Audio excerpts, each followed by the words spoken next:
आज का हमारा विषय है समास। तो संस्कृत में जो समास है इसे हम आज पढ़ेंगे। समास क्या होता है? तो सबसे पहले समास शब्द की जो है व्युत्पत्ति हम लोग सब पढ़ते हैं। समास की जो व्युत्पत्ति कैसे हुई, अर्थात तो समास शब्द बना कैसे, तो ये जानिए। समास शब्द जो है सम उपसर्ग के साथ सम उपसर्ग पूर्वकात अस भूमि धातु, सम उपसर्ग के साथ जो है अस धातु, इसके मेल से बना है। यहाँ से हमें समझने में आसानी होगी। सम उपसर्ग है, अस धातु हुई और उसके साथ जो है घय, ये प्रत्यय किया गया, जिससे समास शब्द पूर्ण हुआ।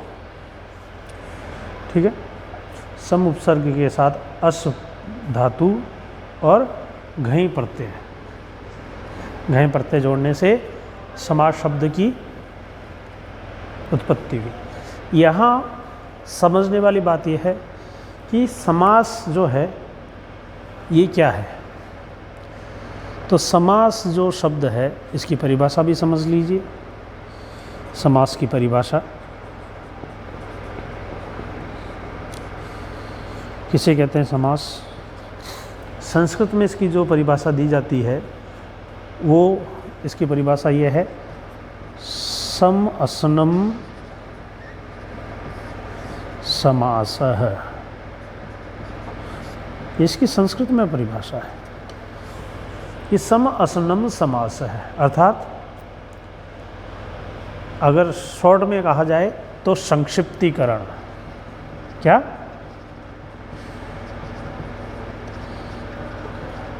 संक्षिप्तीकरण, यानी कि किसी पद का संक्षिप्त हो जाना। कोई वाक्य है या कोई बड़ा पद है तो उसका संक्षिप्त हो जाना समास कहलाता है। या यूँ कहें तो अनेक पदों के बीच प्रयुक्त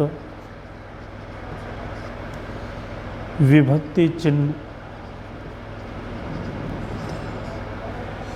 विभक्ति चिन्हों आदि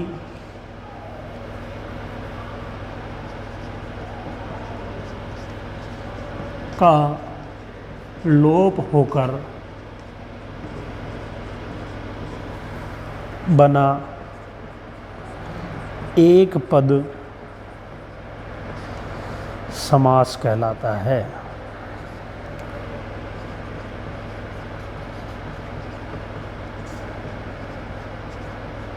अनेक पदों के बीच में प्रयुक्त विभक्ति चिन्हों आदि का लोप होकर बना एक पद समास कहलाता है।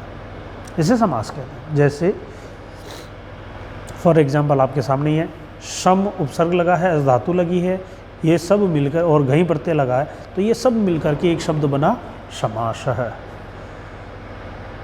ठीक है, जैसे सीतायाः पतिः सीताः पति, सीता का पति सीतापति। अब हमें आगे चलने से पहले समास के जो हैं अव्यय या समास के अंग, प्रत्येक समास में ये अंग होते हैं, तो ये इनका भी ध्यान रखना। समास के अंग, समास के अंग कौन कौन से होते हैं, प्रत्येक समास में क्या क्या होता है, तो ध्यान दीजिए। प्रत्येक समास के भीतर जो है एक तो होता है पूर्व पद, इसे हम लोग प्रथम पद भी कहते हैं या फिर इसको आदि पद भी कहते हैं। ठीक है। दूसरा जो होता है इसमें होता है उत्तर पद, इसको हम लोग द्वितीय पद भी कहते हैं या फिर अंतिम पद।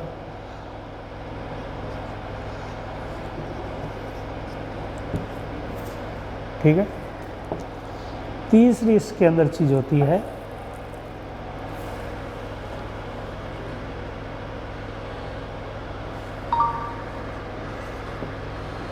समास विग्रह। चौथा जो होता है वो है समस्त पद, या इससे कई लोग जो है सामसिक पद भी कहते हैं।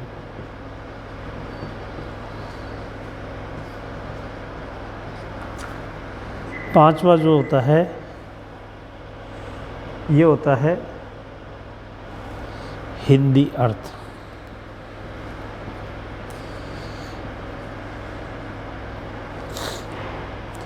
अगर हिंदी में समास की बात करें तो वहाँ पूर्व पद होगा, उत्तर पद होगा, हिंदी अर्थ और समास विग्रह एक ही होगा, और चौथा जो होता है समस्त पद या सामसिक पद। संस्कृत में समास विग्रह करना पड़ता है और हिंदी में समास विग्रह की आवश्यकता नहीं होती। बाकी हिंदी और संस्कृत दोनों में समास एक ही प्रकार के होते हैं।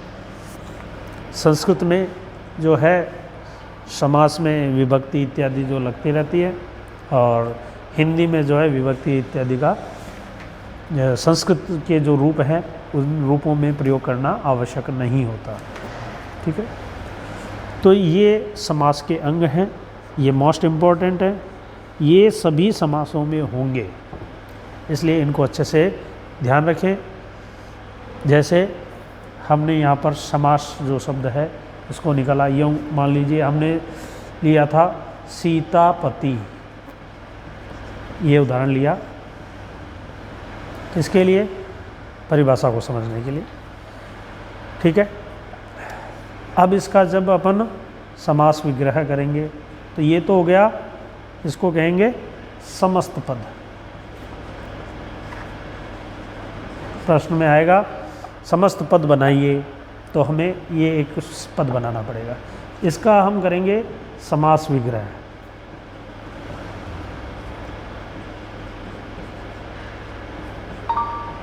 तो बनेगा सीताया पति। क्या बनेगा? सीताया पति, ये इसका समास विग्रह हो गया। इसका हिंदी अर्थ भी हमें आना चाहिए, तो इसका अर्थ होगा सीता का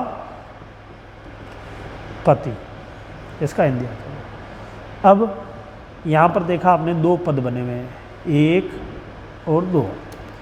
ये जो पूर्व पद है, ये जो पहला एक नंबर का पद है, इसको पूर्व पद, प्रथम पद, आदि पद या प्रथम पहला पद कहते हैं, पहला पद भी कह सकते हो आप।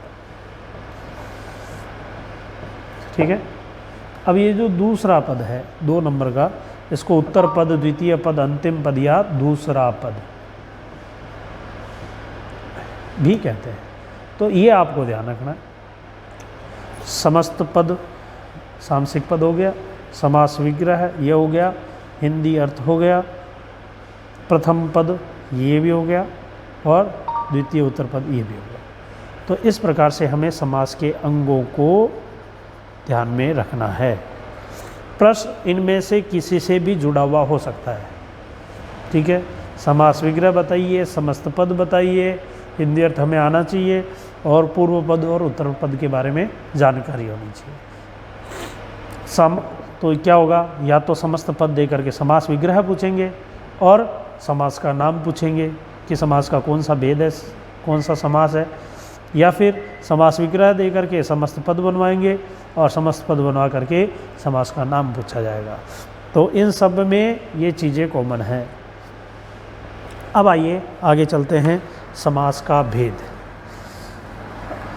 ठीक है, समास के भेद कौन कौन से होते हैं? तो मूल रूप से जो समास है इसके 4 भेद होते हैं, और 2 जो है इन तत्पुरुष समास के उपभेद होते हैं। तो कुल मिलाकर के समास के, सीधा ही बता देता हूँ, समास के कुल 6 भेद होते हैं। 4 कौन कौन से हैं वो बता दूंगा, फिर 2 ये क्रम से बता दूंगा, ठीक है। आप सीधे 6 भेदों के बारे में बताइए। जो पहला है ये है अव्ययी भाव। अव्ययी भाव समास। अव्ययी भाव समास। दूसरा जो इसका भेद है ये है तत्पुरुष समास है।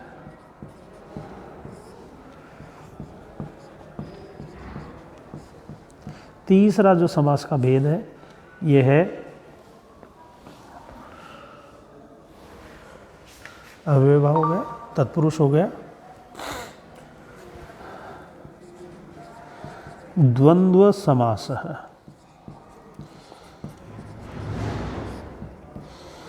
चौथा जो इसका भेद है यह है बहुव्रीहि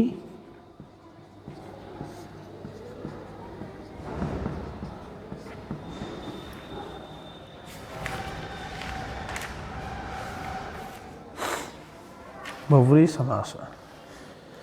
अब देखिए 4 तो मुख्य भेद है, ठीक है। तत्पुरुष में से ही निकला हुआ है जो इसका 5वां भेद माना जाता है, वो है कर्मधारया समास, ठीक है। अब कर्मधारय की तरह ही दूसरा जो उपभेद है ये है 6ठा माना जाता है, इसको कहा गया है द्विगु समास है।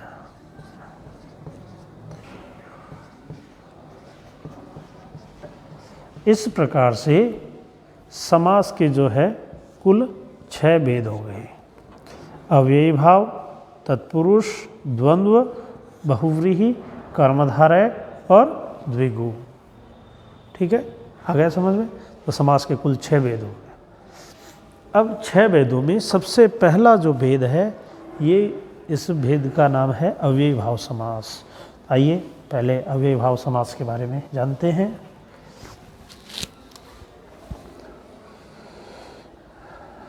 नंबर 1,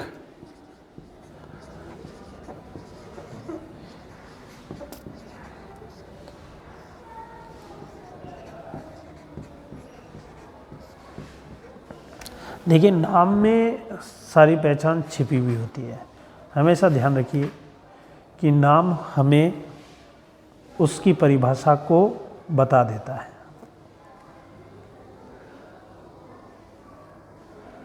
ठीक है, तो अव्ययी भाव समास में क्या होता है? अव्यय होगा। अव्यय जानते हो? अविकारी शब्द जो कभी परिवर्तित नहीं होते, इनमें उपसर्ग अव्यय शब्द ये विशेष रूप से होते हैं।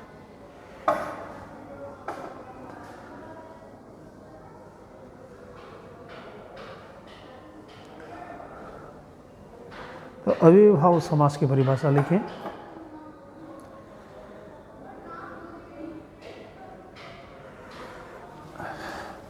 अव्ययी भाव की पहचान लिखें। जिस पद का प्रथम पद अव्यय हो,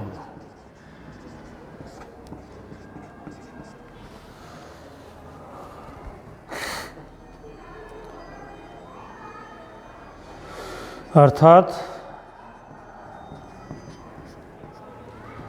प्रथम पद की जिस पद का प्रथम पद अव्यय हो एवं प्रथम पद की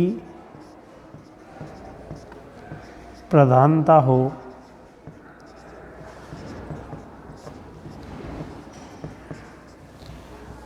उसे अव्ययी भाव समास कहते हैं।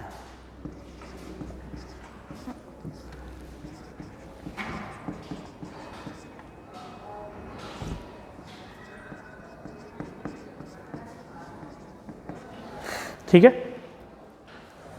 जिस पद का प्रथम पद अव्यय हो, ठीक है, तो इसमें क्या होगा? उदाहरण देखें कि अव्ययभाव कैसे होता है। जैसे अधिहरि, इसका समस्त पद है।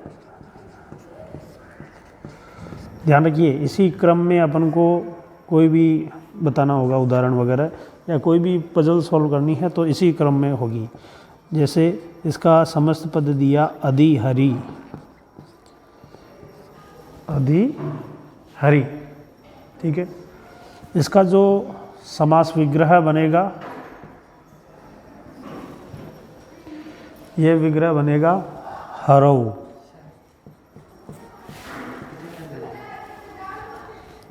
इति,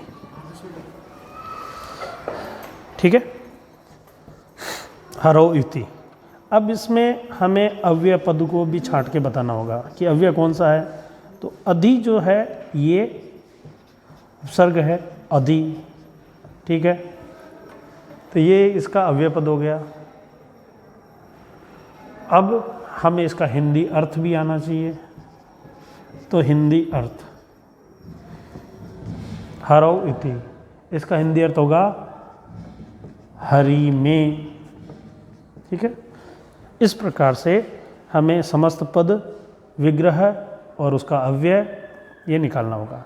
अब इसमें क्या बनता है देखो, प्रथम पद और उत्तर पद कैसे हुआ, अधि धन हरि, ये दो पद बने, ये प्रथम पद हो गया, ये उत्तर पद हो गया। तो अधि, अधि का अर्थ हो गया में, अधि है जिसको में अर्थ लिया गया, और दूसरा है हरि, तो हरि में इसका अर्थ हुआ हरि, हरौ इति, ठीक है।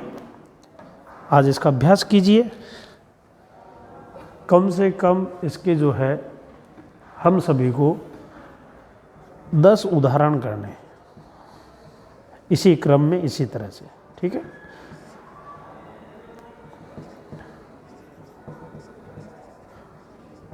आज इनका 10 उदाहरणों का अभ्यास करें और इन्हें अच्छे से कंठस्थ कर लें, ठीक है।